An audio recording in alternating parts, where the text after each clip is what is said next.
அடுத்த வாரம் சேர்த்து சொல்றீங்களா? S bro. நெக்ஸ்ட் வீக் சேர்த்து சொல்றேன் bro. சரி. ஸோ குந்தி மகாராணியினுடைய பிரார்த்தனைகளை பார்த்துட்டு இருக்கோம். போன வாரம் 41வது ஸ்லோகம் வரைக்கும் பார்த்தோம். கடைசி 2 ஸ்லோகம் பின்னாடி சொல்லுங்க. त्वयि मे नन्य विषया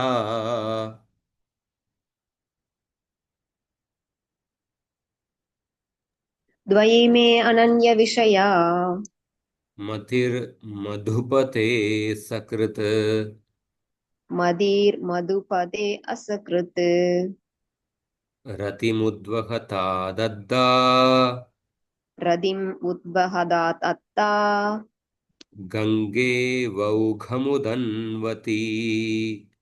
गंगे वौकम् उदन्वती. மொழிபெயர்ப்பு வழங்கிய ஸ்ரீல பிரபுபாத் கி ஜெய்.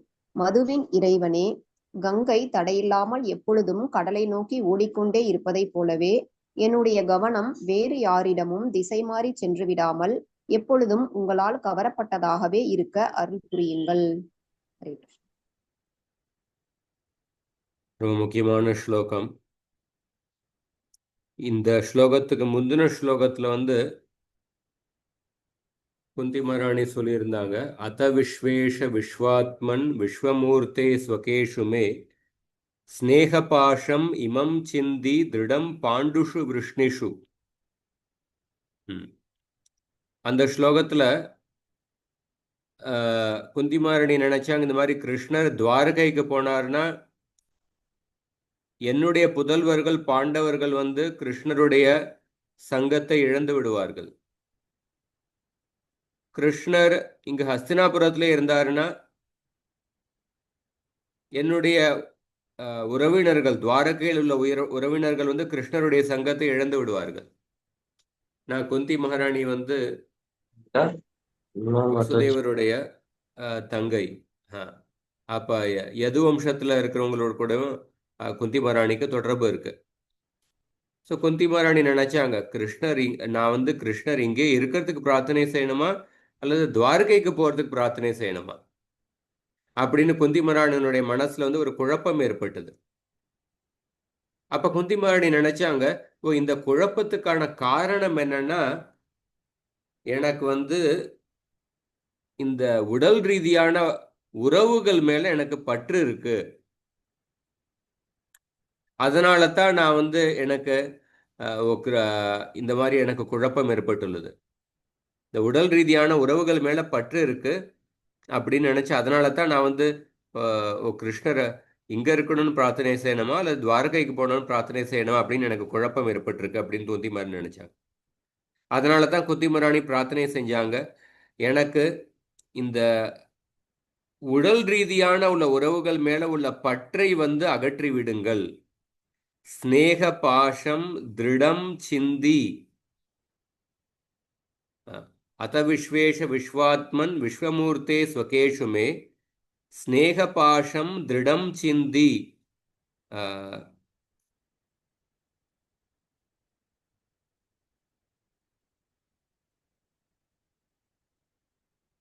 ஸ்நேக பாஷம் எமம் சிந்தி திருடம் பாண்டுஷு விஷ்ணிஷு. எனக்கு இந்த உடல் ரீதியான உள்ள பற்றை அகற்றி விடுங்கள், அதை வெட்டி விடுங்கள், அந்த பற்றை அழித்து விடுங்கள் அப்படின்னு பிரார்த்தனை செய்யறான். அதான் போன ஸ்லோகத்துல நம்ம போன வாரம் பார்த்தோம். இப்ப இந்த ஸ்லோகத்துல பார்த்தீங்கன்னா, துவயிமே அனன்ய விஷயா மதிர் மதுபதே சக்ருத் ரதிமுத்வகதாத் அத்தா கங்கே வௌகம் உதன்வதி. போன ஸ்லோகத்துல குந்தி மகாராணி இந்த உடல் ரீதியான பற்றை அழித்து விடுங்கள் அப்படின்னு பிரார்த்தனை செய்தாங்க. அப்போ ஒருத்தருக்கு இப்ப கிருஷ்ணர் நினைக்கலாம், இந்த மாதிரி பொதுவாக ஞான மார்க்கத்தை பயிற்சி செய்கின்ற ஞானிகள் அவர்கள் இந்த உலகத்தில் உள்ள யாருடனையும் ஒரு தொடர்பை வைத்துக்கொள்ள விரும்ப மாட்டார்கள். எந்த விதமான உடல் ரீதியான உறவுகளை அவர்கள் அதன் மேல உள்ள பற்றை விரும்ப மாட்டார்கள். ம். பக்தி மார்க்கத்துல வந்து உடல் ரீதியான உறவுகள் மேல உள்ள பற்று ஒரு பக்தருக்கு இருக்காது. ஆனா பக்தர்களுக்கு மற்ற பக்தர்கள் நம்மளுடைய உறவினர்களோ சரி அல்லது மற்ற பக்தர்களோ சரி, அந்த பக்தர்களுடைய சங்கத்தை பெறுவதற்கு ஒரு பற்று இருக்கு. அந்த பற்று வந்து பக்தியில முன்னேறுவதற்கு அனுகூலமான பற்று, சாதகமான பற்று. ஸோ பக்தர்கள் மேல உள்ள அந்த பற்று, அன்பு, அதை வந்து அது வந்து நம்மள பக்தியில முன்னேறுவதற்கு சாதகமாக இருக்கு. நரோத்தம் தாஸ் தாக்கூர் தன்னுடைய பஜனையில் எழுதுறார். நம்ம ஒவ்வொரு வைஷ்ணவ ஆச்சாரியர்கள் மறைந்த நாள்ல வந்து அந்த பஜனை வந்து பாடுறோம். ஜெயனிலோ பிரேமதன கருணா பிரச்சுர. அந்த பஜனையில வந்து நரோத்தம் தாஸ் தாக்கூர் வந்து எப்படி பஞ்ச தத்துவத்தினுடைய பிரிவில் அவர் வந்து அவர் கஷ்டப்பட்டு கொண்டிருக்கின்றார் அப்படின்னு அந்த ஏக்கத்தை வெளிப்படுத்துகின்றார். 6 கோஸ்வாமிகள், ரூப கோஸ்வாமி, சனாதன கோஸ்வாமி, ரகுநாத தாஸ் கோஸ்வாமி, கோபாலபட்ட கோஸ்வாமி, அத்வைத ஆச்சாரிய, கதாதர் பண்டிட், அவர்களுடைய பிரிவில் அவர் வந்து எப்படி இயங்கிக் கொண்டிருக்கின்றார், அந்த உணர்வுகளை வெளிப்படுத்துகின்றார். அதுக்கப்புறம் ராமச்சந்திர கவிராஜ், ராமச்சந்திர சங்கமாக நரோத்தமதாச அப்படின்னு அவர் வந்து அந்த பஜனை வந்து முடிக்கின்றார். ராமச்சந்திர கவிராஜ் அவருடைய சங்கத்தை நான் வந்து பெறுவதற்கு நான் எப்பொழுதும் ஏங்கிக் கொண்டிருக்கின்றேன் அப்படின்னு சொல்றார். அப்ப பக்தியில முன்னேறுவதற்கு வந்து அந்த பக்தர்கள் மேல பற்றை வளர்த்து கொள்வது ரொம்ப சாதகமானது. குந்தி மகாராணி வெறும் உடல் ரீதியான பற்றை, அதைத்தான் அவர் வந்து விரும்பவில்லை. ஆனா ஒரு பக்தர்கிட்டே பார்க்கும் பொழுது இன்னொரு பக்தர்கள் கிட்ட நம்ம வந்து அந்த இன்னொரு பக்தரோடு ஒரு தொடர்பை வைத்துக் கொள்ளும் பொழுது அந்த தொடர்பு வந்து உடல் ரீதியாக இருக்கலாம் அல்லது ஆன்மீக ரீதியாக இருக்கலாம். உடல் ரீதியாக இருந்ததுன்னா அதனால நம்ம வந்து அதிக நன்மை அடைய முடியாது. ஆனா இன்னொரு பக்தரோடு நம்ம ஆன்மீக கிருஷ்ணருடைய சேவையை மையமாக வைத்து அந்த தொடர்பு இருக்கும் பொழுது அந்த அப்படிப்பட்ட பக்தர்களுடைய சங்கம், தொடர்பு வந்து நம்மளுடைய ஆன்மீக வாழ்க்கையில கிருஷ்ண பக்தியில முன்னேறுவதற்கு சாதகமாக இருக்கு. உதாரணத்துக்கு பார்த்தோம்னா, சப்போஸ் ஒரு பக்தர் ரொம்ப அருமையா பாடுறார். வெறும் அவருடைய பாட்டு திறமையை மட்டும் நம்ம வந்து சப்போஸ் அவரை வந்து இன்னொரு பக்தர் புகழ்ந்து பேசுறார். ஓ, இந்த பக்தர் ரொம்ப அருமையா பாடுறார் சார், இவர் ரொம்ப அருமையாக பாடுறார், இவர் நல்லா அருமையாக பேசுறார் அப்படின்னா நம்ம வந்து அவருடைய பாட்டு திறமையை மட்டும் நம்ம வந்து புகழ்ந்து பேசுறோம், அவருடைய பேச்சு திறமையை புகழ்ந்து பேசுறோம். ஆனா இன்னொருத்தர் சொல்றார், இவர் வந்து ரொம்ப ஸ்ரத்தையான சின்சியர் பக்தர், இவர் நல்லா கீர்த்தனமும் இவர் நல்லாக செய்வார், இவர் வந்து கீர்த்தனமும் நல்லா செய்வார், இவர் நல்ல ஒரு சின்சியர் பக்தர், அதே சமயத்தில் இவர் கீர்த்தனம் நல்லா செய்வார் அப்படின்னு சொல்லும் பொழுது அவருடைய முக்கியமான அந்த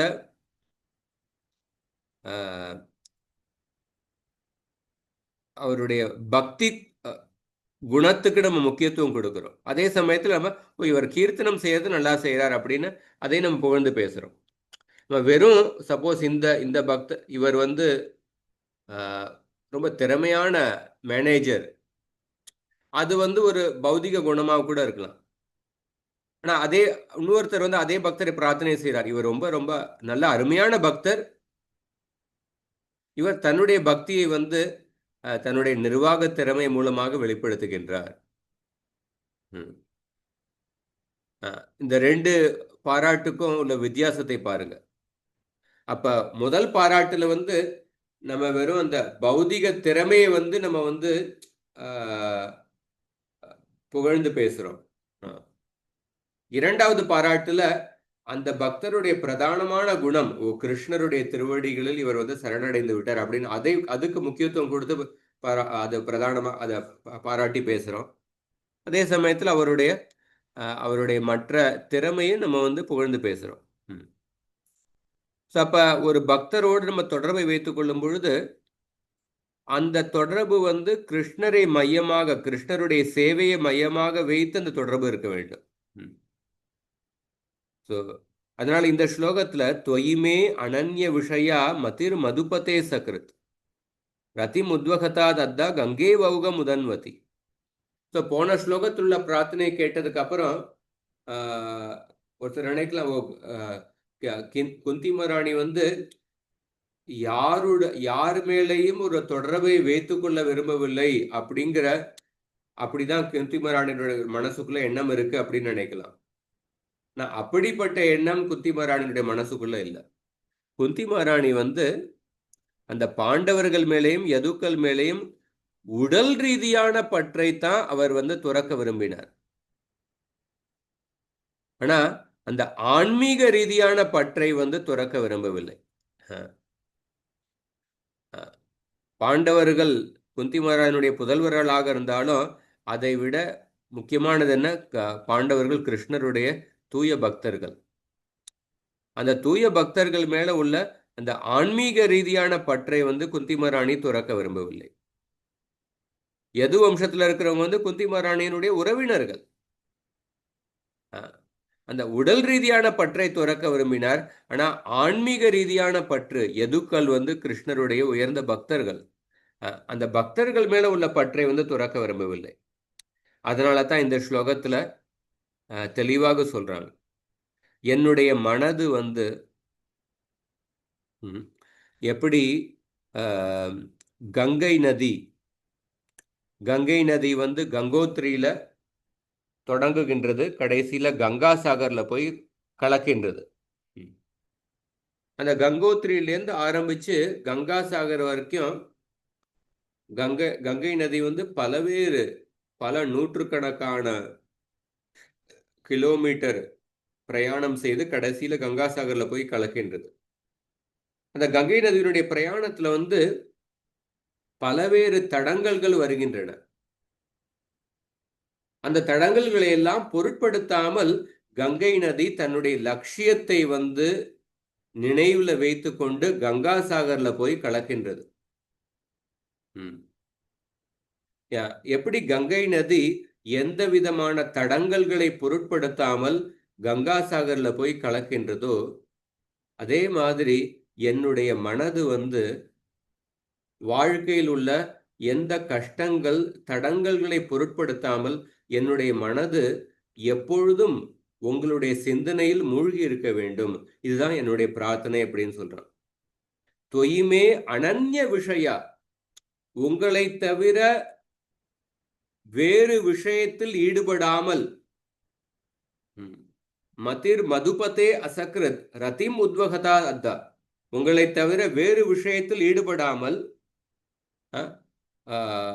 எந்தவித இடைவெளி இல்லாமல், எந்தவித கஷ்டங்களை பொருட்படுத்தாமல், எப்படி கங்கை நதி எந்த கஷ்டங்களையும் பொருட்படுத்தாமல் கடைசியில கங்கா சாகர்ல போய் கலக்கின்றதோ, கடல்ல போய் கலக்கின்றதோ, அதே மாதிரி என்னுடைய சிந்தனை வாழ்க்கையில் உள்ள இன்பம் துன்பம் எந்த சூழ்நிலையையும் பொருட்படுத்தாமல் உங்களை தவிர வேறு விஷயத்தில் ஈடுபடாமல் உங்களுடைய சிந்தனையிலே மூழ்கி இருக்க வேண்டும். இதுதான் என்னுடைய ஆசை அப்படின்னு சொல்றான். இந்த ஸ்லோகத்துல குந்தி மகாராணி மதுபதி அப்படிங்கிற வார்த்தையை உபயோகப்படுத்தி கிருஷ்ணரை அழைக்கின்றார். இதுக்கு ஒரு அர்த்தம் என்னன்னா, மது அப்படிங்கிற அர்த்தத்துக்கு வந்து தேன் அப்படின்னு அர்த்தம். மதுபதி அப்படின்னு பார்க்கும்பொழுது தேனை போன்ற இனிமையானவர் அப்படின்னு சொல்லலாம். Master of sweetness. குந்தி மகாராணியுடைய வாழ்க்கை பார்த்தீங்கன்னா, அவங்களுடைய வாழ்க்கை ஆரம்பத்திலிருந்து கடைசி வரைக்கும் பல கசப்பான சம்பவங்கள் நடந்து கொண்டே இருந்தன, பிறந்ததிலிருந்து கடைசி வரைக்கும். அப்படி இருந்தாலும் குந்தி மகாராணி கிருஷ்ணரை வந்து மதுபதி அப்படின்னு அழைக்கின்றார். இனிமையானவரே, தேனை போன்ற இனிமையானவரே அப்படின்னு அழைக்கின்றார். பல சமயத்துல நம்ம வாழ்க்கையில சில கஷ்டமான சம்பவங்கள் வரும் பொழுது, அப்ப சில பேர் பகவான் மேலே ஒரு வெறுப்பை ஏற்படுத்திக் கொள்கின்றார்கள். நான் இவ்வளவு சாண்டிங் பண்ணேன், ஏன் கிருஷ்ணர் எனக்கு இவ்வளவு கஷ்டத்தை கொடுத்திருக்கார்? சித்திரகேத்து மகாராஜனுடைய மனைவி கிருத்தத்யுதி அவருடைய குழந்தை இறந்த பொழுது அவங்க சொன்னாங்க, இந்த உலகத்தை படைத்த படைப்பாளி பகவானுக்கு அனுபவமற்றவர். பெற்றோர் இருக்கும் பொழுது அவர் குழந்தைக்கு மரணத்தை கொடுத்திருக்கார் அப்படின்னு இந்த படைப்பாளிக்கு அனுபவம் பத்தாது அப்படின்னு பகவானை பத்தி அவர் திட்ட ஆரம்பிச்சாங்க. ஆனா குந்தி மகாராணி அவங்களுடைய வாழ்க்கை முழுவதுமே அவ்வளவு கசப்பான சூழ்நிலை இருந்தாலும் கிருஷ்ணரை தேனை போன்ற இனிமையானவரே அப்படின்னு அழைக்கின்றார். மதிர் மதுபதே சக்ரத், அனன்ய விஷயா. அப்ப விஸ்வநாத் சக்கர தாக்கூர் தன்னுடைய பொருளுரையில் எழுதுறார், உங்கள் மேல கிருஷ்ணர் மேல ஒருத்தர் அன்பை வளர்த்து கொள்ளணும்னா கிருஷ்ண பக்தர்கள் மேல முதல்ல அன்பை வளர்த்து கொள்ள வேண்டும். கிருஷ்ணர் மேல நம்மளால நேரடியாக அன்பை வளர்த்து கொள்ள முடியாது. முதல்ல கிருஷ்ண பக்தர்கள் மேல அன்பை வளர்த்து கொள்ள வேண்டும். கிருஷ்ண பக்தர்களுக்கு சேவை செய்ய வேண்டும். அதன் மூலமாகத்தான் கிருஷ்ணர் மேல உள்ள அன்பு நம்மளுடைய வாழ்க்கையில பிறக்கும். அதனால நான் அந்த உடல் ரீதியான பற்றைத்தான் அகற்றுங்கள் அப்படின்னு பிரார்த்தனை செய்தேன். ஆனா அந்த பாண்டவர்கள் மற்றும் யதுக்கள் மேல உள்ள ஆன்மீக ரீதியான பற்று, கிருஷ்ண சேவையை மையமாக வைத்திருக்கின்ற அந்த பற்றை நான் துறக்க விரும்பவில்லை. ஏன்னா ஒரு ஆன்மீக ரீதியான பற்று, இந்த இவர்கள் எல்லாம் பக்தர்கள், அந்த பக்தர்களுக்கு சேவை செய்ய வேண்டும் அப்படிங்கிற பற்று அது ரொம்ப கிருஷ்ண பக்தியில முன்னேறுவதற்கு சாதகமான பற்று.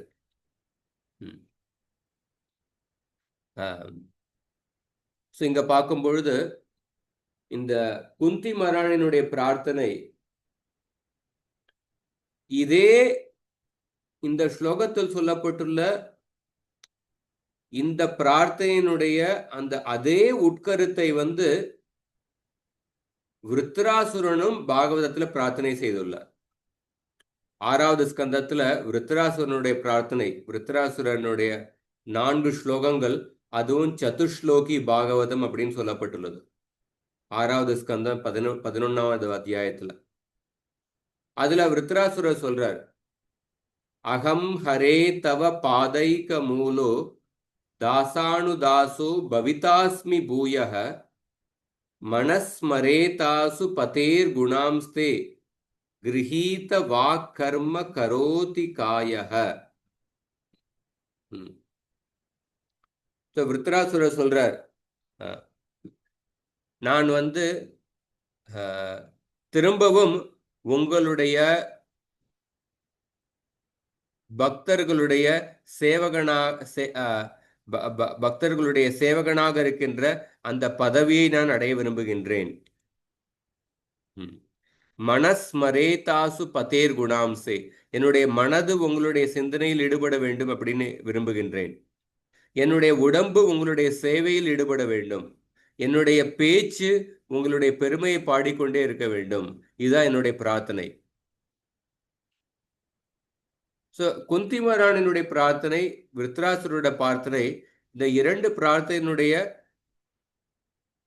சாராம்சம் ஒரே சாராம்சம் தான். 2 பேரும் என்ன பிரார்த்தனை செய்தாங்கன்னா, கிருஷ்ணரை தவிர வேறு எந்த விஷயத்திலும் என்னுடைய மனது ஈடுபடாமல் உங்களுடைய சிந்தனையிலேயே என்னுடைய மனது ஈடுபட வேண்டும்.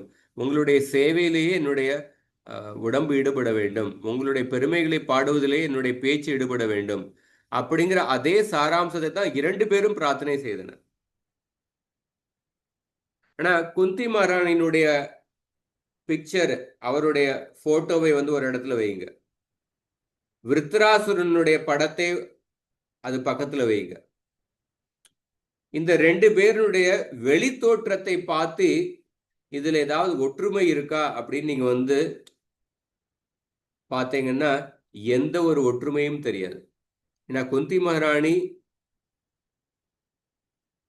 ஒரு விதவை பெண், 5 குழந்தைகளுடைய தாயார். விருத்தராசுரனுடைய வெளி தோற்றத்தை பற்றி பாகவதத்தில் வர்ணிக்கப்பட்டுள்ளது. விருத்தராசுரன் வந்து ஒரு அசுரனாக பிறந்தான். அவருடைய உருவம் வந்து வானத்தை தொடர மாதிரி அவ்வளவு ஒரு பெரிய உருவத்தை வைத்திருந்தார். அவர்கிட்ட கோரமான பற்கள் இருந்தன, கூர்மையான நகங்களை உடைய கைகள் இருந்தன. அவருடைய முடி வந்து தாம்பரம் போன்ற நிறத்தை உடைய முடியை வைத்திருந்தார். அவர் நடக்கும் பொழுது அந்த பூமியை அதிர வைக்கிற மாதிரி அவ்வளவு ஒரு பலத்துடன் நடந்து கொண்டிருந்தார். அவர் நடக்கும் பொழுது பல தேவர்கள் வந்து மாண்டு இறந்து போனார். அப்படிப்பட்ட ஒரு பயங்கரமான உருவத்தை உடையவர் விருத்ராசுரர். ஆனா குந்தி மகாராணியினுடைய வெளித்தோற்றம் என ஒரு சாதாரண ஒரு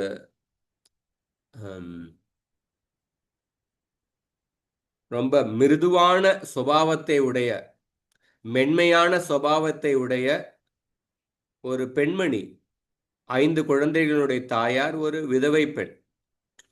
இந்த குந்தி மகாராணியினுடைய படத்தையும் விருத்ராசுரனுடைய படத்தையும் பார்த்தீங்கன்னா வெளி தோற்றத்துல பார்த்தீங்கன்னா ஒரு ஒற்றுமையை கூட உங்களால பார்க்க முடியாது. தமிழ்ல இந்த மாதிரி குமுதம், ஆனந்த விகடன் அப்படின்னு இந்த மாதிரி சின்ன இந்த மாத பத்திரிகை அது வரும். அதுல வந்து ஒரு பக்கத்துல ரெண்டு படம் போட்டிருப்பாங்க. இந்த 2 படத்துக்கு நடுவில் 6 வித்தியாசங்கள் இருக்கு, அந்த 6 வித்தியாசங்களை கண்டுபிடிங்கள் அப்படின்னு வரும். ஒரு படத்துல வந்து மேஜையில் ஒரு புஸ்தகம் இருக்கும், இன்னொரு படத்துல அந்த புத்தகம் இருக்காது. இந்த மாதிரி 6 வித்தியாசங்களை கண்டுபிடிங்கள். அப்படி பல ஒற்றுமைகள் இருக்கும், சில வித்தியாசங்கள் இருக்கும். ஆனா குந்தி மகாராணிக்கும் விருத்ராசுரனுக்கும் வெளி தோற்றத்தின் அடிப்படையில பார்த்தீங்கன்னா ஒரு ஒற்றுமையை கூட உங்களால பார்க்க முடியாது. ஒரு ஒற்றுமையை கூட பார்க்க முடியாது. ஆனா அதே குந்தி மகாராணிக்கும் விருத்ராசுரன் அவங்க 2 பேரும் செய்த பிரார்த்தனைகளை பார்த்தீங்கன்னா அவங்க 2 பேருடைய பிரார்த்தனையில வந்து உள்ள உட்கருத்து வந்து ஒரே உட்கருத்து. துவயிமே அனன்ய விஷயா மதிர் மதுபதே சக்ருத் ரத்திம் உத்வகதா தத்தா கங்கை வௌகம் முதன்வதி. இந்த ஸ்லோகத்தில் சொல்லப்பட்டுள்ள அந்த உட்கருத்து அதே உட்கருத்து தான் விருத்ராசுரனுடைய பிரார்த்தனையிலும் இருக்கு. அஜாத பக்ஷா இவமாதரம் ககா ஸ்தன்யம் யதா வத்சதரா க்ஷுதார்த்தா பிரியம் பிரியேவ யுஷிதம் விஷண்ணா மனோரவிந்தாக்ஷ திதிருக்ஷதேத்வா. எப்படி ஒரு ஒரு பறவை வந்து ஒரு முட்டை போட்டு ஒரு பறவையினுடைய குழந்தை, அந்த குழந்தை பறவை வந்து தன்னுடைய அம்மா வருவதற்காக காத்து கொண்டு இருக்கு. ஒரு கண்ணுக்குட்டி எப்ப தன்னுடைய அம்மா வந்து பால் கொடுக்கும் அப்படிங்கிறதுக்காக காத்து கொண்டு இருக்கு, ஏங்கி கொண்டு இருக்கு. அல்லது ஒரு புதிதாக திருமணமான ஒரு இளம் பெண் எப்ப என்னுடைய கணவர் வீட்டுக்கு வருவார் அப்படின்னு ஏங்கி கொண்டு இருக்கின்றார்கள்.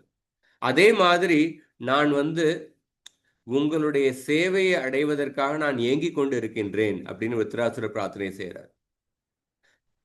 அப்ப குந்தி மகாராணியினுடைய பிரார்த்தனையிலும் விருத்ராசுரனுடைய பிரார்த்தனையிலும் உள்ள உட்கருத்து, அந்த பக்தி சுபாவம், அந்த பக்தி உணர்வுகள் வந்து ஒரே உணர்வுகள் தான். ஆனா அவங்களுடைய வெளித்தோற்றம் வந்து முற்றிலும் மாறுபட்டது. இதன் மூலமாக பாகவதம் வந்து நமக்கு எதை கற்பிக்கின்றதுன்னா, நம்ம ஒரு பக்தருடைய வெறும் வெளி தோற்றத்தை வைத்து அவரை எடை போடக்கூடாது. வெளி தோற்றத்தை மட்டும் பார்த்து ஒரு பக்தரை எடை போடக்கூடாது. அந்த பக்தருடைய பக்தி மனப்பான்மையை, அவருடைய பக்தி உணர்வுகளை நம்ம பார்க்கணும் அப்படின்னு பாகவதம் நமக்கு வந்து சொல்லிக் கொடுக்கின்றது. அதனால தான் ரூப கோஸ்வாமி வந்து பக்தி ரசா உபதேசாமிர்தல சொல்றார், திருஷ்டை ஸ்வபாவ ஜனிதைர் வபுஷச்ச தோஷைர் ந பிராகிருதத்வமிக பக்த ஜனஸ்ய பஷ்யேத் கங்காம்பசாம் ந கலு புத்புதபேன பங்கைர் பிரம்மத்ரவத்வம் அபகச்சதி நீரதர்மைஹி திருஷ்டை ஸ்வபாவ ஜனிதைர் வபுஷச்ச தோஷை. எப்படி கங்கை தண்ணீர்ல வந்து சில நீர்க்குமிழிகள் இருக்கும், சில அசுத்தங்கள் வந்து மிதந்து போகலாம். ஆனா அப்படி இருந்தாலும் கங்கையினுடைய மகிமையை புரிந்து கொண்டிருப்பவர்கள் வந்து அந்த கங்கையினுடைய வெளி அசுத்தங்களை பொருட்படுத்தாமல் அந்த கங்கையில் நீராடுகின்றார். அதே மாதிரி ஒரு பக்தருக்கு வெளி தோற்றத்தின்படி பார்க்கும் பொழுது, குறிப்பாக விருத்ராசுரரை வெளி தோற்றத்தை பத்தி பார்க்கும் பொழுது, அவருடைய வெளி தோற்றம் வந்து ஒரு கொடூரமான அசுரன் மாதிரி தெரிகின்றது. ஆனா ரூப கோஸ்வாமி சொல்றார், ஒரு பக்தருடைய வெளி தோற்றத்தை பத்தி அவரை உடல் ரீதியாக பார்த்து எடை போடாமல் அந்த பக்தருடைய அவர் எப்படி கிருஷ்ணருடைய திருவடியில் சரணடைந்துள்ளார் அப்படிங்கிற அந்த பிரதானமான குணத்துக்கு முக்கியத்துவம் கொடுத்து அந்த பக்தருக்கு மரியாதை செலுத்த வேண்டும் அப்படின்னு சொல்றார். இப்ப அந்த மாதிரி இந்த ஸ்லோகத்துல குந்தி மகாராணிக்கும் விருத்ராசுரருக்கும் உள்ள இதை பார்க்க முடியாது. இந்த கங்கையினுடைய நதியினுடைய உதாரணம் வேற இடத்துலையும் வருகின்றது.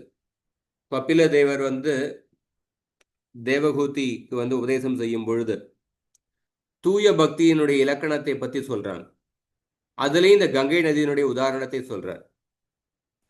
மத்குண ஸ்ருதி மாத்ரேண மயி சர்வ குஹாஷயே மனோகதிர விச்சின்னா யதா கங்காம்பசோம்புதௌ லக்ஷணம் பக்தி யோகஸ்ய நிர்குணஸ்ய ஹ்யுதாஹ்ருதம் அஹேதுக்யவ்யவஹிதா யா பக்தி புருஷோத்தமே.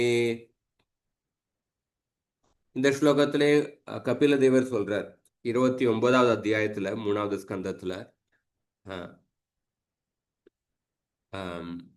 எப்படி கங்கை நதி வந்து அந்த கடலை நோக்கி எந்தவித தடங்கல்களையும் பொருட்படுத்தாமல் கடலை நோக்கி வந்து பயணம் செய்கின்றதோ, அதே மாதிரி தூய பக்திக்கும் கலப்பட பக்திக்கும் உள்ள வித்தியாசம் என்னன்னா, தூய பக்தி வந்து வாழ்க்கையில எந்தவித தடங்கல்கள் வந்தாலும், எப்படிப்பட்ட கஷ்டமான சூழ்நிலை வந்தாலும் அந்த ஒரு பக்தருடைய அந்த பக்தி தொண்டு பாதிக்கப்படாது. அதுதான் தூய பக்திக்கான உதாரணம், தூய பக்தியினுடைய லட்சணம். எப்படி கங்கை நதி தடங்கல்களை பொருட்படுத்தாமல் கடலை நோக்கி செல்கின்றதோ, அதே மாதிரி தூய பக்தி வந்து சவை பும்சாம் பரோதர்மோ யதோ பக்தி ரதோக்ஷஜே அகைதுக் அப்ரதிஹதா. தூய பக்தி வந்து எந்தவித உள்நோக்கம் இல்லாமல் செய்யப்படுகின்றது, இடைவெளி இல்லாமல் செய்யப்படுகின்றது. உள்நோக்கம் இல்லாமல் செய்யப்படுறதுனால அந்த தூய பக்தி வந்து எந்த சூழ்நிலையினாலும் பாதிக்கப்படாது. ஒருத்தர் ஒரு குறிப்பிட்ட உள்நோக்கத்துடன் பக்தி செய்யும் பொழுது அந்த உள்நோக்கம் திருப்தி அடைஞ்சதுக்கு அப்புறம் அவர் வந்து பக்திக்கும் விடுமுறை கொடுத்துவதற்கும் வாய்ப்பு இருக்கு. பல பேர் பரீட்சைக்கு முன்னாடி கோயிலெல்லாம் நல்ல கூட்டம் வரும், மாணவர்களுடைய கூட்டம். பரீட்சையில பாஸ் ஆகணும், நல்ல மதிப்பெண் வரணும், அதனால நல்ல கூட்டம் வருது. ஜென்மாஷ்டமி சமயத்துல வருஷம் பூரா வராத நபர்கள் கூட ஜென்மாஷ்டமி சமயத்துல வருவாங்க, ஆனா அதுக்கப்புறம் வரமாட்டாங்க. ஆனா தூய பக்தி வந்து ஜன்மாஷ்டமி சமயத்துல மட்டுமல்ல, இல்ல பரீட்சை சமயத்துல மட்டுமல்ல, கஷ்டத்துல மட்டுமல்ல, எல்லா சமயத்திலையும் ஒருத்தர் தூய பக்தி அவருடைய பக்தி தொண்டு பாதிக்கப்படாமல் தொடர்ந்து நடந்து கொண்டு இருக்கின்றது. அதனால தான் அந்த கங்கையினுடைய உதாரணம் சொல்லப்பட்டிருக்கு. அதுக்கப்புறம் 43வது ஸ்லோகம். இந்த ஸ்லோகத்துல பெரும்பாலான கருத்து நம்ம பார்த்துட்டோம்.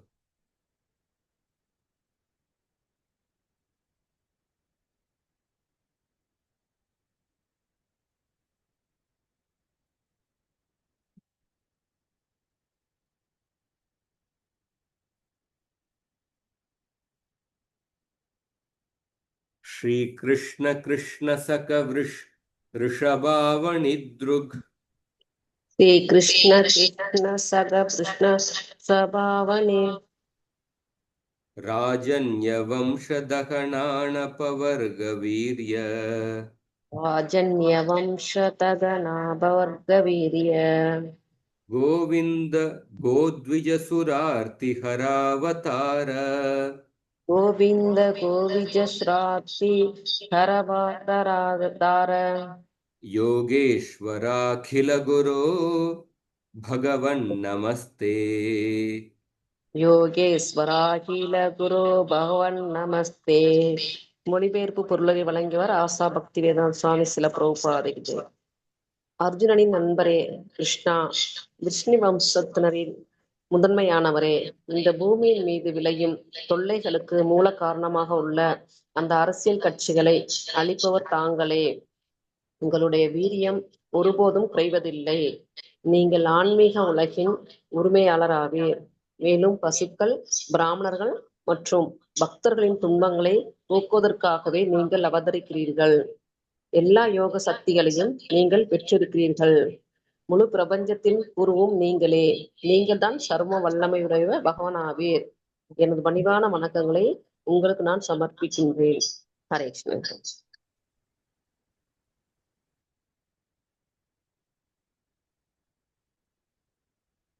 இந்த கடைசி ஸ்லோகத்துல குந்தி மகாராணி கிருஷ்ணரை வரும் புகழ்ந்து பேசுகின்றார். கிருஷ்ணருக்கு நமஸ்காரம் செய்கின்றார். குந்தி மகாராணி தன்னுடைய பிரார்த்தனை எப்படி ஆரம்பிச்சாங்க? நமஸ்யே புருஷம் துவாத்யம் ஈஸ்வரம் பிரகிருத்தே பரம் அலக்ஷ்யம் சர்வபூதானாம் அந்தர்பகிரவஸ்திதம். தன்னுடைய பிரார்த்தனை எப்படி ஆரம்பிச்சாங்க? நமஸ்யே, நான் உங்களுக்கு நமஸ்காரம் செய்கின்றேன் அப்படிங்கிற அந்த பிரார்த்தனையோட தான் ஆரம்பிச்சாங்க. அந்த பிரார்த்தனை எப்படி முடிக்கிறாங்க இந்த ஸ்லோகத்துல? பகவன் நமஸ்தே, கிருஷ்ணருக்கு நமஸ்காரத்தோட முடிக்கிறாங்க. ஆரம்பமும் கிருஷ்ணருக்கு நமஸ்காரம் செய்து ஆரம்பிக்கிறாங்க, முடிக்கும் பொழுதும் கிருஷ்ணருக்கு நமஸ்காரம் செய்து முடிக்கிறாங்க. தனக்காக எந்த ஒரு எதையும் கேட்கவே இல்லை. என்ன பிரார்த்தனை கேட்டாங்கன்னா, தொய்மே அனன்ய விஷயா மதிர் மதுபதே சக்ரத், என்னுடைய சிந்தனை இடைவெளி இல்லாமல் உங்களுடைய எண்ணத்திலே மூழ்கி இருக்க வேண்டும். அதான் பிரார்த்தனை செய்தான். ஸோ இங்க ஸ்ரீ கிருஷ்ணரை அழைக்கின்றார். ஓ கிருஷ்ணரே, கிருஷ்ண சக அப்படி கிருஷ்ண அப்படிங்கிற வார்த்தை அர்ஜுனரே குறிக்கும். கிருஷ்ண சக அப்படின்னா அர்ஜுனருடைய நண்பரே அப்படின்னு அர்த்தம்.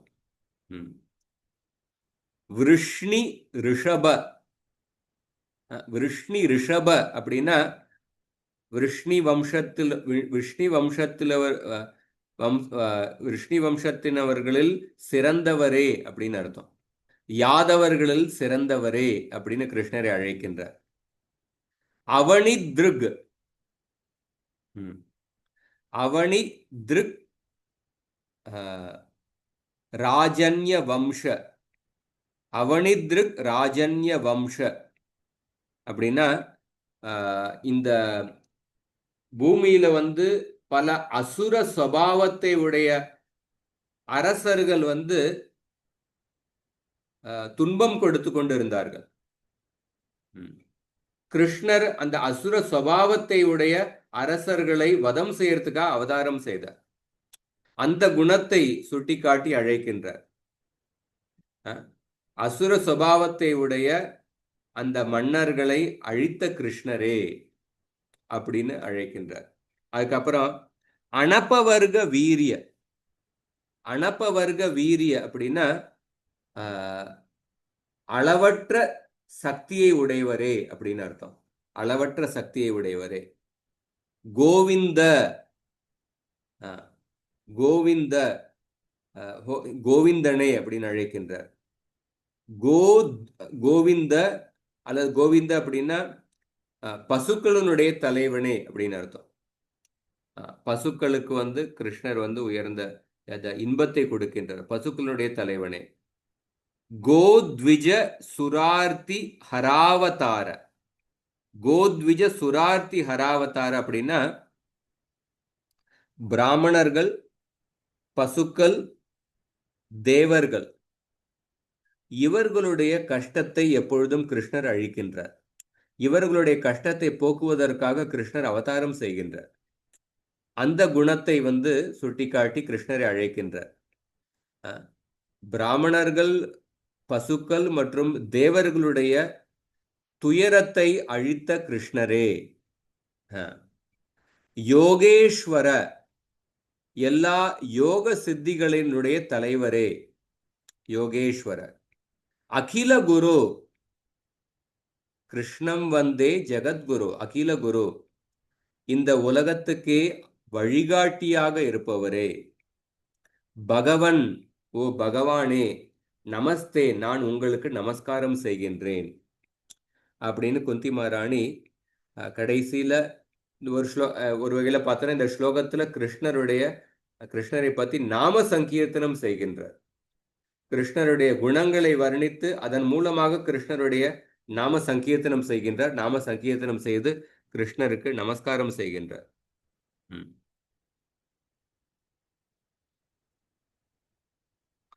கோத்விஜ சுரார்த்தி ஹராவதார. கிருஷ்ணர் எப்பொழுதும் பிராமணர்கள், பசுக்கள் மற்றும் தேவர்களுடைய கஷ்டத்தை வந்து அழிக்கின்றார். அதனால தான் 6வது ஸ்கந்தத்துல தேவர்கள் தங்களுடைய பதவியை இழந்த பொழுது பிரம்மா கிட்ட போறாங்க. அப்ப பிரம்மா சொல்றாங்க, திரிபிஷ்டபம் கிம் கணயந்திய பேத்ய மந்த்ரா பிருகூணாம் அனுஷிக்ஷிதார்த்தா ந விப்ர கோவிந்த கவீஸ்வராணாம் பவந்திய பத்ராணி நரேஸ்வராணாம். ஸோ பிரம்மா சொல்றார் தேவர்கள் கிட்ட, யார் ஒருத்தர் வந்து பிராமணர்கள், பசுக்கள் மற்றும் கிருஷ்ணருக்கு யார் மரியாதை கொடுக்கின்றார்களோ, இவர்களுக்கு யார் சேவை செய்கின்றார்களோ அவர்களுடைய வாழ்க்கையில கட்டாயம் துர்பாகியம் வரவே வராது அப்படின்னு சொல்றார்.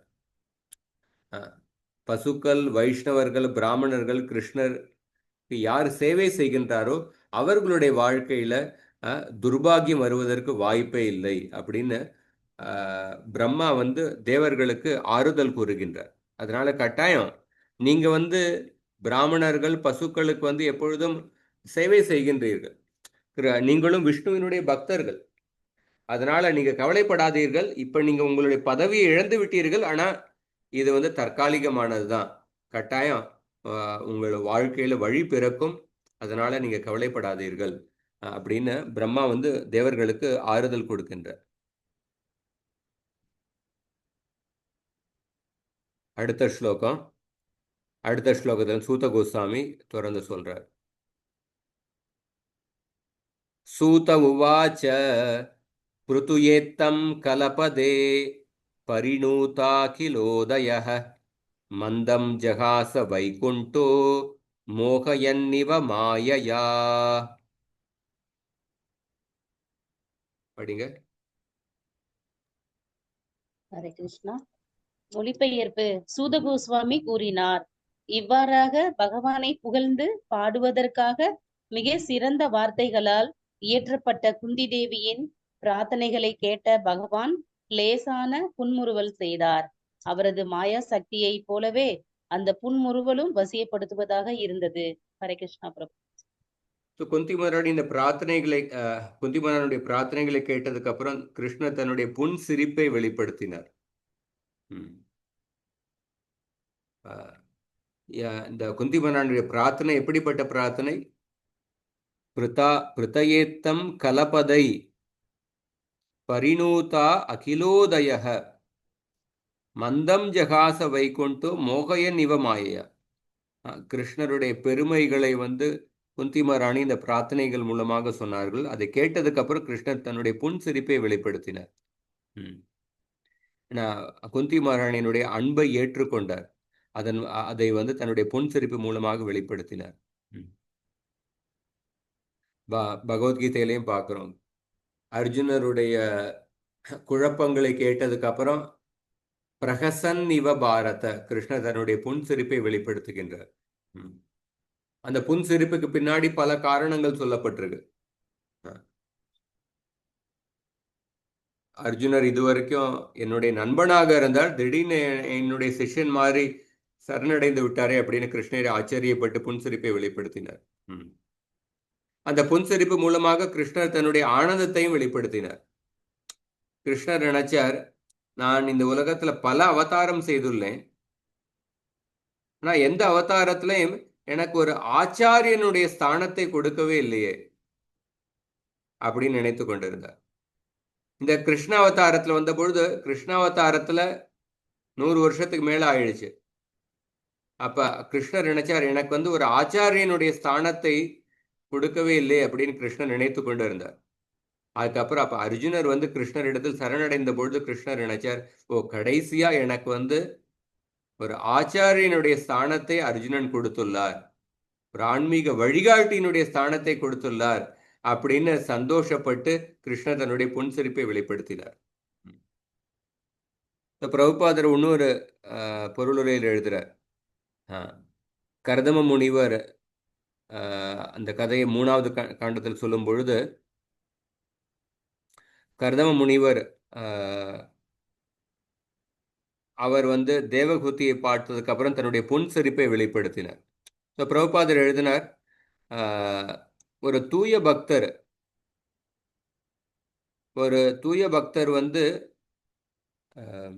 கிருஷ்ணருடைய சிந்தனையில் மூழ்கி இருக்கும் பொழுது அந்த தூய பக்தர் அவர் தன்னுடைய புன் சிரிப்பை வெளிப்படுத்தும் பொழுது அந்த தூய பக்தருடைய புன் சிரிப்பு எல்லோருடைய மனதை கவருகின்றது. தூய பக்தர் தன்னுடைய புன் சிரிப்பு மூலமாக எல்லோருடைய மனதை கவர்ந்து விடுகின்றார். அதனாலதான் சத்ஸ்வரூப மகாராஜர் பிரபுபாதர் லீலாமிரத்துல ஒரு இடத்துல எழுதுறார், பக்தர்கள் பிரபுபாதருடைய முகத்துல ஒரு புன் சிரிப்பை பார்ப்பதற்காக பக்தர்கள் கடுமையாக சேவை செய்வார்கள், ரொம்ப கஷ்டப்பட்டு சேவை செய்வார்கள். எந்த காரணத்துக்காக? பிரபுபாதருடைய முகத்துல புன் சிரிப்பை பார்க்க வேண்டும். அப்ப அவர் சொல்றார், பிரபுபாதருடைய புன் சிரிப்பு இந்த அகில உலக கிருஷ்ண பக்தி இயக்கத்தை உருவாக்கியது அப்படின்னு சொல்றார். பிரபுபாதருடைய புன் சிரிப்பு எல்லோருடைய மனதை கவர்ந்தது. அந்த புன் சிரிப்பை பார்ப்பதற்காக பக்தர்கள் கடுமையாக உழைத்து சேவை செய்தார்கள். அப்ப இந்த கிருஷ்ண பக்தி இயக்கத்தை உருவாக்கியது எதுன்னா பிரபுபாதருடைய புன் சிரிப்பு அப்படின்னு சொல்றார்.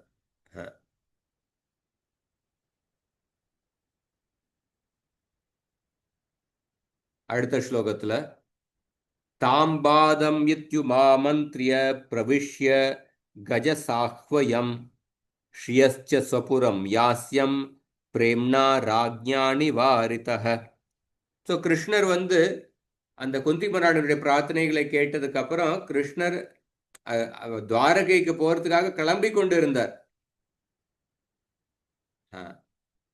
அப்ப கிருஷ்ணர் திரும்பி ஹஸ்தினாபுரத்துக்குள்ள நுழைந்து விட்டார். ஹஸ்தினாபுரத்துக்குள்ள நுழைந்து அதுக்கப்புறம் ஜஸ்ட் குந்தி மகாராணி கொஞ்சம் ஆறுதல் சொல்லிட்டு அவர் துவாரகைக்கு கிளம்புறதுக்காக ரெடி ஆயிட்டார், தயாராயிட்டார். அவர் ஏற்கனவே ஹஸ்தினாபுரத்தினுடைய வாயிலிருந்து வெளியில போயிட்டார். அப்பதான் குந்தி மகாராணி பிரார்த்தனை செய்யறாங்க. இந்த பிரார்த்தனை செஞ்சதுக்கு அப்புறம் திரும்பி ஹஸ்தினாபுரத்துக்குள்ள வரார். ஒரு சில நிமிடங்கள் கிட்ட வந்து குந்தி மகாராணி கிட்ட ஆசீர்வாதத்தை பெற்றுவிட்டு அவர் கிருஷ்ணர் வந்து திரும்பி ஹஸ்தினாபுரத்திலிருந்து வெளியில போறார், துவாரகைக்கு போறதுக்காக தயாராகிறார். அந்த சமயத்துல யுதிஷ்டிர மகாராஜர் வந்து மிகுந்த அன்புடன் வந்து கிருஷ்ணர்கிட்ட வேண்டுகின்றார், நீங்க இன்னும் கொஞ்ச நாள் இருந்துட்டு போங்கள் அப்படின்னு கிருஷ்ணர்கிட்ட வேண்டுகின்றார். ஸோ கிருஷ்ணர் துவாரகைக்கு போறதுக்காக ஹஸ்தினாபுரம் குந்தி மகாராணியுடைய பிரார்த்தனைகளை கேட்டதுக்கு அப்புறம் ஹஸ்தினாபுரத்துக்குள்ள திரும்பி வருகின்றார். திரும்பி வந்து குந்தி மகாராணிக்கு நமஸ்காரம் செய்துவிட்டு குந்தி மகாராணின் இடத்தில் அனுமதியை கேட்டுவிட்டு அதுக்கப்புறம் திரும்பி துவாரகைக்கு போறதுக்காக தயாராயிட்டார். அந்த சமயத்துல யுதிஷ்டிர மகாராஜர் வந்து கிருஷ்ணர்கிட்ட ரொம்ப வேண்டி கேட்டுக்கொள்கின்றார், நீங்க இன்னும் கொஞ்ச நாள் இருங்கள் அப்படின்னு ரொம்ப வேண்டி அன்புடன் கேட்டுக்கொள்கின்றார். அப்ப அந்த யுதிஷ்டிர மகாராஜனுடைய அன்பால கவரப்பட்டு கிருஷ்ணர் ஹஸ்தினாபுரத்துல இன்னும் கொஞ்ச நாள் இருக்கிறதுக்கு முடிவு செய்கின்றார். இப்ப இதுல பார்க்கும்பொழுது பிரபுபாதனும் அருமையா எழுதுறார். ஏன்னா குந்தி மகாராணி தன்னுடைய பிரார்த்தனையில கடைசியில வந்து கிருஷ்ணர்கிட்ட நீங்கள் இங்கே இருங்கள் அப்படின்னு அந்த பிரார்த்தனை செய்யல. கடைசியில எப்படி பிரார்த்தனை செய்தாங்க, என்னுடைய மனது வந்து எப்பொழுதும் உங்களுடைய சிந்தனையிலே மூழ்கி இருக்க வேண்டும், அந்த ஆசையை தான் கடைசியில வெளிப்படுத்தினார். அதனால கிருஷ்ணர் அந்த பிரார்த்தனை ஏற்றுக்கொண்டார். அந்த பிரார்த்தனை ஏற்றுக்கொண்டு கிருஷ்ணர் துவாரகைக்கு போறதுக்கு தயாராயிட்டார். குந்தி மகாராணியின் இடத்திலிருந்து அனுமதி கேட்டுக்கொண்டு துவாரகைக்கு போறதுக்கு தயாராயிட்டார். ஆனா அந்த சமயத்துல யுதிஷ்டிர மகாராஜர் வந்து இன்னும் கொஞ்ச நாள் நீங்க வந்து இருந்துட்டு போங்கள் அப்படின்னு ரொம்ப வேண்டி கேட்டுக்கொண்டார். அப்ப கிருஷ்ணருடைய ஒரு குணம் என்னன்னா, அந்த பக்தர்களுடைய அன்புனால அவர் வந்து பக்தர்களுடைய அன்பு கிருஷ்ணரை கட்டி போட்டு விடுகின்றது. அந்த பக்தர்களுடைய அன்புக்கு வந்து அடிமையாகி விடுகின்றார். அந்த யுதிஷ்டிர மகாராஜர் மேல உள்ள அன்புனால கிருஷ்ணர் வந்து ஹஸ்தினாபுரத்துல இன்னும் கொஞ்ச நாள் இருக்கிறதுக்கு முடிவு செய்து விடுகின்றார். இதுல இந்த ஸ்லோகத்துல என்ன தெரியுதுன்னா, எப்படி யுதிஷ்டிர மகாராஜருடைய அன்பு எப்படி உயர்ந்த அன்பு, அந்த அன்புனால கிருஷ்ணர் வந்து துவாரகைக்கு போறதுக்கு தயாராயிட்டார். ஆனா திரும்பி ஹஸ்தினாபுரத்துக்குள்ள வந்து கொஞ்ச நாள் இருக்கிறதுக்கு முடிவு செய்து விடுகின்றார். அதனாலதான் பக்தியினுடைய ஒரு லட்சணம் என்னன்னா ஸ்ரீகிருஷ்ண ஆகர்ஷினி. ஸ்ரீகிருஷ்ண ஆகர்ஷினா ஒருத்தர் கிருஷ்ணருடைய அன்பை பெறும்பொழுது அந்த அன்பு வந்து கிருஷ்ணரையே அந்த பக்தருக்கு அடிமையாக்கி விடுகின்றது. பக்தருக்கு கிருஷ்ணரே அந்த பக்தர் கீழே அடிபணிந்து வைத்து விடுகின்றது. பொதுவாக பகவான் வந்து ஒரு பெரிய ஒரு காந்தம் மாதிரி, ஒரு ஜீவாத்மா ஒரு சின்ன ஒரு இரும்பு துண்டு மாதிரி. பொதுவாக இந்த உலகத்துல நம்ம என்ன பார்த்திருக்கோம், ஒரு பெரிய காந்தம், ரொம்ப பெரிய அளவுல உள்ள காந்தம் இருக்கு, ஒரு சின்ன ஒரு இரும்பு துண்டு இருக்கு. அந்த காந்தம் அந்த இரும்பு துண்டோட பக்கத்துல வந்த உடனே அந்த இரும்பு துண்டு உடனே அந்த காந்தத்தை நோக்கி காந்தத்தால ஈர்க்கப்பட்டு அந்த இரும்பு துண்டு காந்தத்துக்கிட்ட வந்து ஒட்டி கொண்டு விடுகிறது. அதான் இந்த உலகத்துல பாக்குறோம். ஆனா ஒரு காந்தம் வந்து இரும்பு துண்டால, ஒரு சின்ன இரும்பு துண்டால ஈர்க்கப்பட்டு அந்த காந்தம் இரும்பு துண்டை நோக்கி பார்க்கறதை நம்மளால பார்க்க முடிஞ்சிருக்குமா? அப்படி பார்க்கறது ரொம்ப விசித்திரமானது. இரும்பு துண்டு வந்து காந்தத்தால ஈர்க்கப்பட்டு காந்தத்தை நோக்கி வருகின்றது, அதை பார்க்கிறோம். ஆனா ஒரு பெரிய காந்தம் இரும்பு துண்டால ஈர்க்கப்பட்டு இரும்பு துண்டை நோக்கி வருகின்றது, அதை நம்மளால அதை பார்ப்பது ரொம்ப விசித்திரமானது. ஆனா அதுதான் இந்த இந்த இந்த ஸ்லோகத்தினுடைய அர்த்தம். இந்த கிருஷ்ணர் வந்து ஒரு பெரிய காந்தம் மாதிரி, ஒரு ஜீவாத்மா ஒரு சின்ன இரும்பு துண்டு மாதிரி.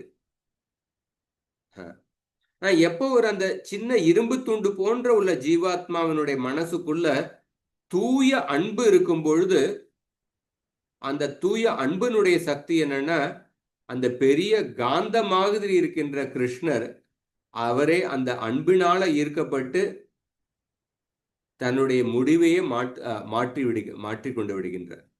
அதனாலதான் கிருஷ்ணர் துவாரகைக்கு போற அந்த முடிவை மாற்றிக்கொண்டு ஹஸ்தினாபுரத்துல இன்னும் கொஞ்ச நாள் இருக்கிறதுக்கு அந்த முடிவை மாற்றி கொண்டு விட்டார். அதுக்கப்புறம் பார்த்தோம்னா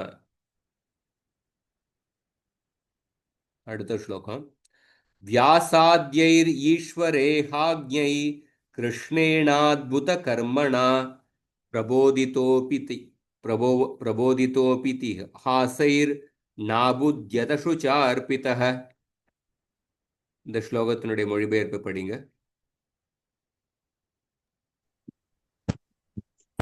எல்லா சரித்திர ஆதாரங்களும் இருந்த போதிலும் வியாசரை தலைமையாக கொண்ட பெரும் முனிவர்களின் உபதேசங்களினாலோ பகவான் ஸ்ரீ கிருஷ்ணரின் உபதேசங்களினாலோ கூட பெருந்துயரில் ஆழ்ந்துவிட்ட யுதிஷ்டிர மகாராஜனை வாதித்து வழிபடுத்த இயலவில்லை. ஹரே கிருஷ்ணா. அப்ப வந்து யுதிஷ்டிர மகாராஜர், இந்த பகுதி அடுத்த வாரம் விரிவாக பார்ப்போம். யுதிஷ்டிர மகாராஜர் வந்து அவர் வந்து ரொம்ப வருத்தப்பட்டு கொண்டு இருந்தார். இந்த குருக்ஷேத்திர யுத்தத்துல இவ்வளவு பேர் மாண்டு இருக்கின்றார்கள், கோடிக்கணக்கான பேர். இவ்வளவு பேர் செத்து போனதுக்கு காரணம் வந்து நான் தான். நான் ராஜாவாக ஆகிறதுக்காக இந்த இவ்வளவு பெரிய போர் நடந்து இவ்வளவு பேர் மாண்டிருக்கின்றார்கள். நான் ராஜாவினுடைய பதவி அடைவதற்காக நான் எவ்வளவு ஒரு பாவத்தை செய்துள்ளேன் அப்படின்னு யுதிஷ்டிர மகாராஜர் ரொம்ப வருத்தப்பட்டு புலம்பிக் கொண்டிருந்தார். அவர் அந்த ராஜாவினுடைய பதவியை ஏற்பதற்கு தயக்கப்பட்டு கொண்டிருந்தார். அப்ப அந்த சமயத்துல அந்த யுதிஷ்டிர மகாராஜருக்கு வந்து வியாசதேவர் சமாதானம் செய்கின்றார், மற்றும் பல முனிவர்கள் சமாதானம் செய்கின்றனர். கிருஷ்ணரே கூட யுதிஷ்டிர மகாராஜருக்கு சமாதானம் செய்கின்றார். நீங்கள் வந்து இவ்வளவு பேர் செத்து போனதுக்கு நீங்கள் காரணம் கிடையாது.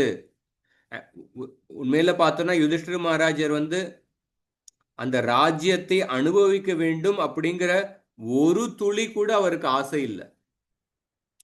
அவர் ஏன் இந்த போர் செய்தார்னா, தன்னுடைய சத்திரிய தர்மத்தை கடைபிடிப்பதற்காக மட்டுமே தான் போர் செய்தார்.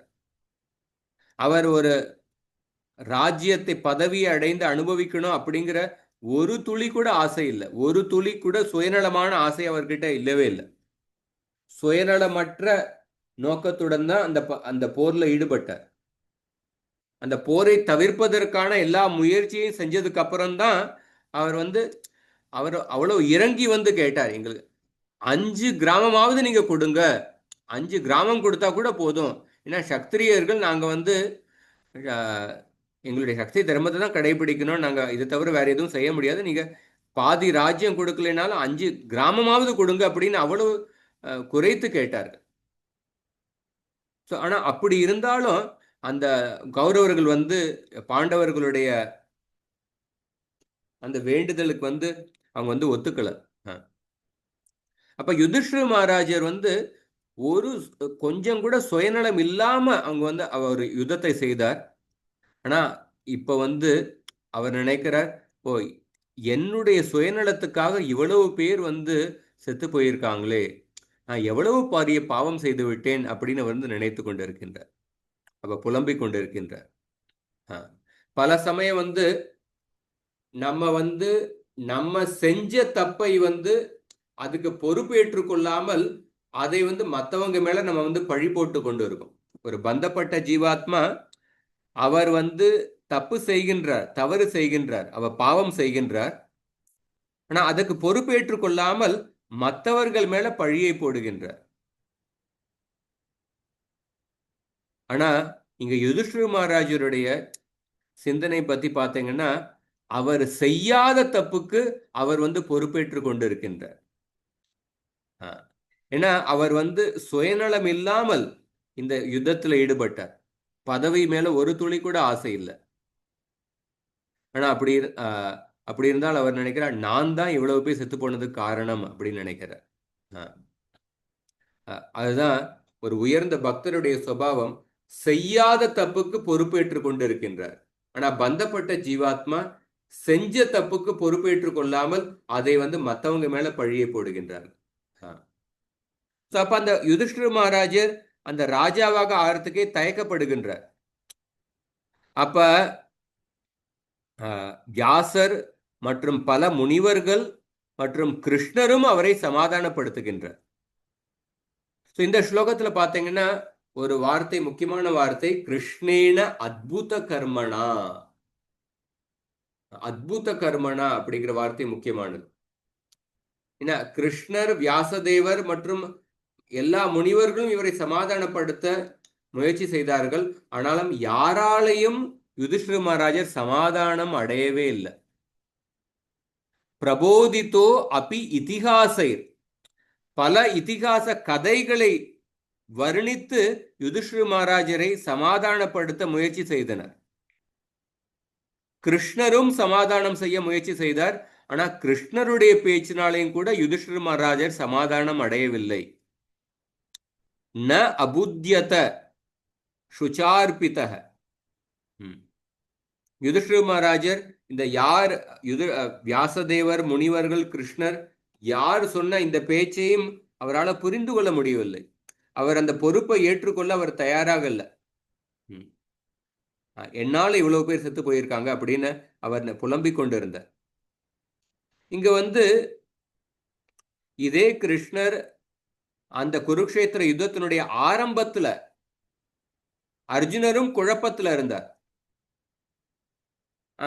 அந்த அர்ஜுனருக்கு வந்து கிருஷ்ணர் பகவத்கீதையை போதனை செய்தார். அந்த பகவத்கீதையை கேட்டதுக்கு அப்புறம் அர்ஜுனர் என்ன சொன்னார்? நஷ்டமோகோ ஸ்மிருதிர்லப்த்வா த்வத்பிரசாதாத் மயாச்சுத சிதோஸ்மி கதசந்தேக கரிஷ்யே வச்சனம் தவ. என்னுடைய அறியாமை நீங்கிவிட்டது. நான் வந்து என்னுடைய புத்தியை திரும்ப பெற்று விட்டேன். நான் இப்ப நீங்க உங்களுடைய இச்சைக்கு ஏற்றபடி அதை நான் நிறைவேற்றுகின்றேன் அப்படின்னு அர்ஜுனர் அந்த முடிவுக்கு வந்தார். ஸோ கிருஷ்ணரால அர்ஜுனனை சமாதானப்படுத்த முடிஞ்சது. ஆனா யுதிஷ்டிர மகாராஜரை சமாதானப்படுத்த முடியவில்லை. இதற்கு என்ன காரணம் அப்படின்னு கேள்வி எழலாம். ஸோ இந்த ஸ்லோகத்துல அத்புத கர்மணா அப்படிங்கிற வார்த்தை இருக்கு. அத்புத கர்மணானா அற்புதமான கர்மங்களை செய்தவர். கிருஷ்ணர் வந்து யுதிஷ்டிர மகாராஜரை சமாதானப்படுத்த முடியவில்லை கிருஷ்ணரால. அப்படி இருக்கும் பொழுது எப்படி கிருஷ்ணரை வந்து அத்புத கர்மங்களை செய்த கிருஷ்ணர் அப்படின்னு அந்த அடைமொழி சொல்ல எப்படி உபயோகிக்க முடியும் கிருஷ்ணரை வர்ணிப்பதற்கு? இவரால் தான் யுதிஷ்டிர மகாராஜரை சமாதானப்படுத்தவே முடியவில்லை. அப்படி இருக்கும் பொழுது எப்படி இவரை அற்புத கர்மங்களை செய்த கிருஷ்ணர் அப்படின்னு வர்ணிக்க முடியும்? அதுக்கு பிரபுபாதர் எழுதுறார், கிருஷ்ணர் வந்து வெளியில இருந்து கொண்டு யுதிஷ்டிர மகாராஜரை சமாதானப்படுத்த முயற்சி செய்தார். ஆனா அதே கிருஷ்ணர் யுதிஷ்டிர மகாராஜருடைய மனசுக்குள்ள பரமாத்மாவாக இருந்து கொண்டு யுதிஷ்டிர மகாராஜர் கிட்ட சொன்னார், நீங்க இந்த கிருஷ்ணர் சொன்ன பேச்சினால நீங்கள் சமாதானம் அடையாதீர்கள் அப்படின்னு அந்த பரமாத்மா யுதிஷ்டிர மகாராஜர் கிட்ட உபதேசம் செய்தார். நீங்க இந்த கிருஷ்ணருடைய பேச்சினாலையும் இந்த வியாசதேவருடைய பேச்சினாலையும் இந்த முனிவர்களுடைய பேச்சினாலையும் நீங்கள் சமாதானம் அடையாதீர்கள் அப்படின்னு அந்த பரமாத்மா ரூபத்துல உள்ள கிருஷ்ணர் வந்து யுதிஷ்டிர மகாராஜருக்கு இப்படி போதனை செய்தார். அதனால தான் இந்த காரணத்துக்காகத்தான் இந்த இடத்துல அத்புத கர்மணா அப்படின்னு சொல்லப்பட்டிருக்கு. கிருஷ்ணர் எந்த அற்புதமான கர்மங்களை செய்தாருன்னா, கிருஷ்ணர் வந்து யுதிஷ்டிர மகாராஜருடைய மனசுக்குள்ள பரமாத்மாவாக இருந்து கொண்டு அந்த கிருஷ்ணர் சொன்ன பேச்சாலே இவர் சமாதானம் அடையக்கூடாது அப்படின்னு யுதிஷ்டிர மகாராஜருக்கு ஒரு நம்பிக்கையை கொடுத்தார். அவரை அப்படி கன்வின்ஸ் பண்ணார்.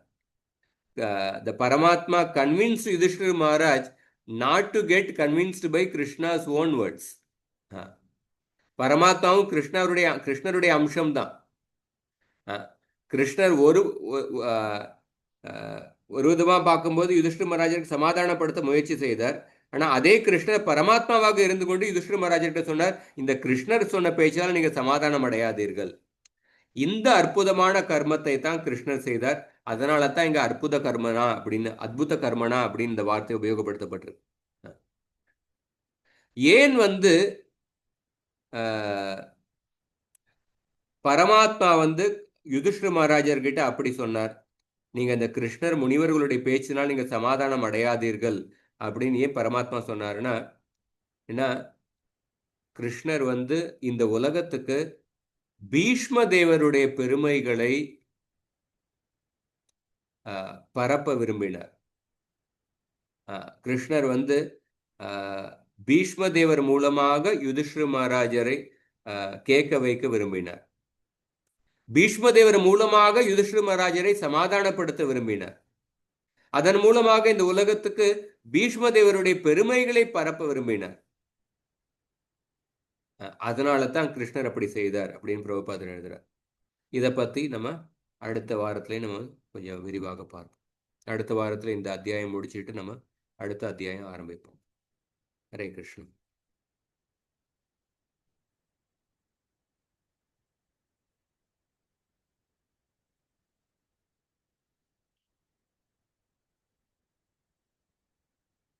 கேள்விகள்?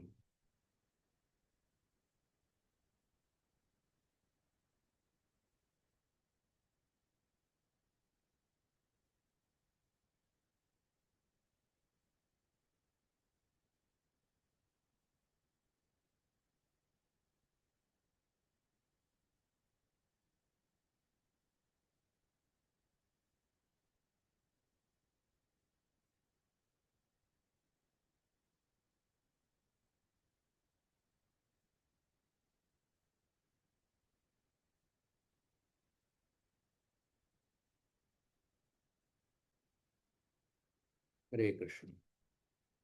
இதோடு முடித்துக் கொள்வோம். ग्रंथरा श्रीमद् भागवतम की जय, श्रील प्रभुपाद की जय, गौर भक्त की जय.